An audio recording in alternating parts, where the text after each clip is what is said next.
मध्य प्रदेश शासन के जल गंगा संवर्धन अभियान के तहत भोपाल में 7 दिवसीय सदा नीरा समागम की शुरुआत हो गई है और जल संरक्षण, भारतीय संस्कृति, साथ ही पंच महाभूतों तथा सतत विकास के विषयों पर केंद्रित यह आयोजन 2 जून तक चलेगा, जिसमें देश विदेश के विद्वान, वैज्ञानिक, पर्यावरण विशेषज्ञ, कलाकार, नीति निर्माता के साथ अलग अलग संस्थानों के प्रतिनिधि शामिल होंगे।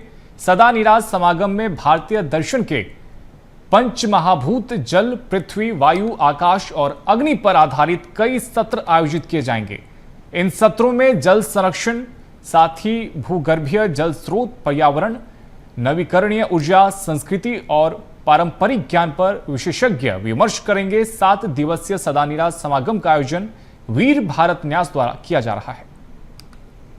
Waterman of India Rajendra Singh हमारे साथ मौजूद हैं। सर, बहुत सारी चीज़ें आपने कही वाटर कंजर्वेशन को लेकर, और मध्य प्रदेश में जब बात करते हैं वाटर कंजर्वेशन को लेकर, मध्य प्रदेश सरकार बहुत सारे प्रयास कर रही है, कैसे देखते हैं उसे?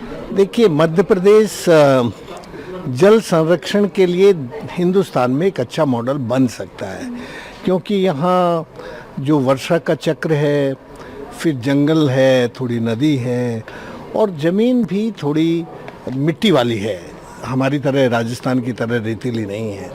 लेकिन यहाँ एक सामुदायिक विकेंद्रित जल प्रबंधन करने की ज़रूरत है।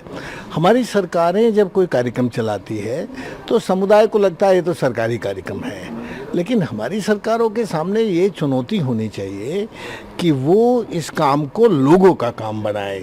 तो ये जो पानी का काम है, ये केवल राज का नहीं होता। हिंदुस्तान में कभी किसी राजा ने सबको पानी नहीं पिलाया। राजा, प्रजा, संत और महाजन, ये चारों मिलके पानी का प्रबंधन करते थे। मध्य प्रदेश को इससे सीख ले लेनी चाहिए और इन चारों का योग करके पानी का काम करेंगे तो फिर ये पानी की बोतलें नहीं बिकेंगी। जरा मध्य प्रदेश का बजट देखो, इन बोतलों में कितना खर्च होता है। फिर सामुदायिक विकेंद्रीकरण से सबको पीने का पानी मिल जाएगा। ऐसे ही सर, एक और चीज़, ट्रेडिशनल नॉलेज को लेकर आपने बहुत सारा प्रकाश भी डाला। ट्रेडिशनल नॉलेज और मॉडर्न साइंस का अगर एक बैलेंस बिठाना हो और वो बैलेंस आज के जनरेशन को समझना हो तो उसको कैसे? 2-3 स्लाइड दिखाई थी कि ये जो शिक्षा है ये शोषण करना सिखाती है और जो विद्या है वो शुभ सिखाती है। तो यदि भारत को एक बार फिर से आगे उठना है, 250 साल पुराना भारत फिर से गुरु बनना है दुनिया का, या गुरु ना भी कहें तो कोई खास बात नहीं है, गुरु ना कहें मतलब अच्छा बन रहा है, समृद्ध राष्ट्र बनना है, तो उसका एकमात्र रास्ता है कि यहाँ की प्रकृति और संस्कृति को इंटीग्रेट करके डेवलपमेंट का डिज़ाइन बनना चाहिए।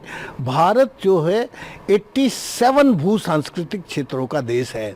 तो ये जो जियो कल्चरल डाइवर्सिटी है, एग्रो इकोलॉजिकल हाइड्रोलॉजिकल डाइवर्सिटी है, इसको मैंने हिंदी में एक छोटा सा शब्द कहा है, भू सांस्कृतिक विविधता। जब हम इसको ध्यान में रख के प्लान करेंगे तो फिर ये जो नए पढ़ने वाले बच्चे हैं इनको भी थोड़ा विद्या का आभास होगा और वो अपने पैकेज के दिन रात रोते रहते हैं, परेशान हैं, उसकी चिंता थोड़ी कम होगी। Thank you so much sir.